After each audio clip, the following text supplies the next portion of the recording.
Assalamualaikum warahmatullahi wabarakatuh.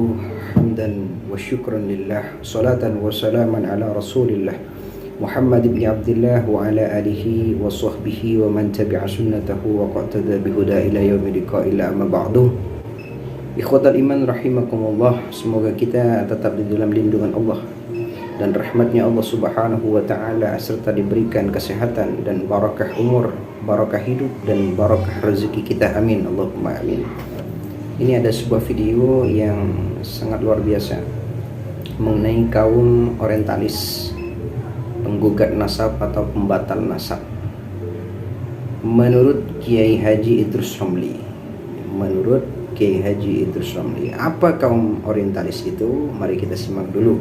Dari dulu sampai sekarang, orang-orang mubtil yang suka membatalkan kebenaran itu kalau tidak menjumpai argumen yang kuat, biasanya mereka mengeluarkan statement bahwa ini fiktif, tokoh-tokoh ini fiktif. Tujuannya apa? Untuk merusak Islam dari dalam. Ini yang dilakukan oleh orang-orang orientalis. Sebagian orientalis itu artinya orang-orang barat, orang Yahudi atau orang Nasrani yang mempelajari agama Islam, tujuannya untuk menghancurkan Islam dari dalam. Itu orientalis. Jadi orientalis itu orang barat yang ahli ketimuran. Barat itu maksudnya bukan arah, tetapi Yahudi Nasrani. Jadi kaum orientalis itu menurut Kiai Haji Idrus Romli adalah orang-orang Yahudi dan Nasrani yang mempelajari ilmu Islam, tujuannya yaitu untuk menghancurkan Islam dari dalam. Orientalis ini biasanya ketika mentok pikirannya, maka akan bilang tokoh ini fiktif, nggak ada di alam nyata, nggak ada. Orientalis ini contoh yang difiktifkan ya oleh orang orientalis. Itu contohnya adalah Abdullah bin Saba, pendiri ajaran Syiah, itu dibilang fiktif. Nah, kemudian belakangan Syiah juga ikut sama orientalis. Ada tokoh Syiah dari Iran namanya Murtadha al-Askari. Itu menulis kitab berjudul Mi'atun wa khamsuna Sahabiyyin Mukhtalaq, 150 sahabat fiktif. Bayangkan, bukan cuma satu saudara, 150 orang sahabat fiktif. Kalau 150 orang sahabat fiktif itu berapa hadis nanti dinafikan dari ini yang Syiah ya, Syiah. Dan ini gak punya dasar sama sekali ya, cuma akal-akalan. Nah, ini belakangan ya ada juga kelompok pembatal nasab Sadah Ba'alawi alaihimussalam yang mengatakan Sayyid Ubaidillah bin Ahmad bin Isa fiktif. Itu gak bisa seperti itu. Itu metode Syiah, metode aliran sesat, metode orientalis. Sayyid Ubaidillah ini tidak fiktif. Cuman kalau di internal keluarga Ba'alawi, Sayyid Ubaidillah ini populer dengan panggilan Ubaid atau Ubaidillah. Sementara di sebagian kitabnya nasabah, beliau tercatat sebagai Abdullah. Dan ini nggak masalah, perbedaan tulisan nama nggak masalah, yang penting orangnya sama. Mengapa begitu? Karena Ubaidillah atau Abdullah memang satu rumah dengan ayahnya Sayyid Ahmad bin Isa. Cuma orang luar memanggilnya Abdullah di kitab sebagian nasabah, lalu anak cucunya memanggilnya Ubaidillah. Kemudian pada periode abad ke belakangan, abad 9, Sayyid Ali bin Abi Bakar As-Sakran mengatakan, sepertinya kata beliau wal-zahir, yang jelas nama beliau Abdullah, cuma ditaswir Abdullah itu artinya hamba Allah, diganti menjadi Ubaidillah, mungkin karena beliau tawadhu. Dan jangan dibilang Sayyid Ali bin Abi Bakar As-Sakran ini ngarang, jangan, karena beliau ulama besar. Bayangkan ya, ketika masih muda beliau belajar kitab Ihya Ulumuddin 25 kali kepada saudaranya, kepada abangnya, kepada kakaknya. Lalu setelah itu membaca kitab Ihya 25 kali. Artinya khatam Ihya 50 kali. Jangan diremehkan. Kiai-kiai kita mungkin jarang ya yang hampir gak ada lah, kita gak dengar ya kalau ada kiai hatam atau ngajar ihya sampai 25 kali, mungkin gak ada. Ini dari keilmuannya, dan beliau memang banyak baca, banyak hafalan memang. Ini Sayyid Ali bin Abi Bakar As-Sakran, ini nasab paling sahih. Ini diungkapkan oleh ulama abad ke-14. Yang pertama Syekh Yusuf bin Ismail An-Nabhani ya. Beliau ulama besar ya, ahli fikih, ahli tasawuf dan ahli hadis. Yang kedua Syekh Abdullah bin Muhammad Al-Ghazi Al-Hanafi, ulama Mekah, gurunya Syekh Yasin Al-Fadani. Beliau ulama fikih, ahli hadis dan ahli sejarah dalam kitabnya Ifadatul Anam. Yang ketiga Syekh Abdul Hafidh bin Muhammad At-Tahir Al-Fasi dalam kitabnya Mu'jamus Syuyukh. Yang satunya dari Maroko, satunya dari Lebanon, satunya dari Mekah.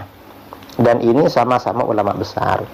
Begitu ini disampaikan, lalu kelompok pembatal mengatakan itu kan ulama abad ke-14. Loh, ya kita kan memang hidup di abad 15. Sanad kita kan dari ulama ke-14. Gak bisa kita meloncat. Itu dasarnya husnudzon. Loh, kalau mengatakan husnudzon berarti beranggapan ulama-ulama besar kita ini gak punya ilmu, gak punya dasar. Gak boleh begitu. Kita namanya suudzon kepada ulama, kepada guru-guru kita suudzon, gak boleh. Mengapa? Karena ternyata setelah ditelusuri ke belakang, ulama-ulama sebelumnya juga sudah meyakini dan mengesahkan nasab Sadah Ba'alawi. Contohnya seperti Al-Imam Muhammad bin Ahmad Ibnu Abil Hub ya, dari Tarim ya, Ibnu Abil Hub. Beliau mengesahkan, dan beliau wafat, satu riwayat wafat tahun 601. Dan itu setelah dilakukan isbat oleh Al-Imam Al-Muhaddits Abul Jadid ya, Abi Jadid. Dan beliau ini Ba'alawi juga, Al-Imam Al-Muhaddits Asy-Syarif Abi Jadid ini. Beliau wafat tahun 620-an beliau wafatnya. Ini berarti diperkirakan isbat yang dilakukan oleh keluarga Ba'alawi yang datang ke Basrah di hadapan Qadhi Basrah, disaksikan 100 orang saksi yang akan berangkat menunaikan ibadah haji. Lalu di Mekah dipertemukan dengan jamaah haji dari Hadramaut. Oleh jamaah haji Hadramaut disampaikan kepada para ulama di Hadramaut. Akhirnya 300 mufti ulama yang mencapai derajat mufti di Tarim secara aklamasi menerima isbat nasab Bani Alawi.